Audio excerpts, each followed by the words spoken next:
Here's to women fixing other women's crowns. Maitt has employed an ex-convict wakasangana naye kujere ikoko. Welcome back to your channel. Please don't forget to like and subscribe. So Maitt vanyora ivo vakati Sharon, who I met in prison, treated me like a queen, fought in my corner. We slept in the same cell. At night, she would file my nails, massage me because she went to a beauty school. We would create ideas on how we are going to open a beauty spa and how I was going to employ her. She thought it was a joke.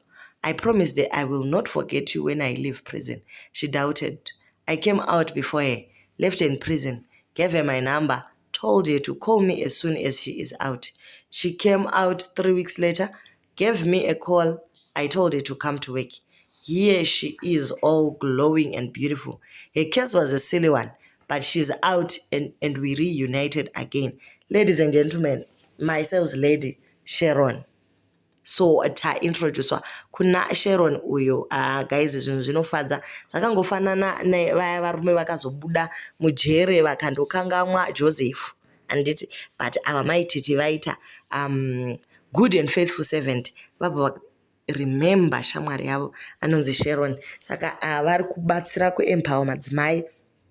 Vapa Sharon basa kuFeliglow uko kwavanga vari kuita beauty products nema skin lightening zvakaenda zvakadaro. Zvaendwa vasikana vakanaka vakachena uniform ndiyoyo beauty spa yako enderera mberi. Izvo zviya zvaiperfecta maskills achimasaja vamwe mujere zvaiswa into practice. Tinotenda Maitt nemabasa akanaka avari kuita.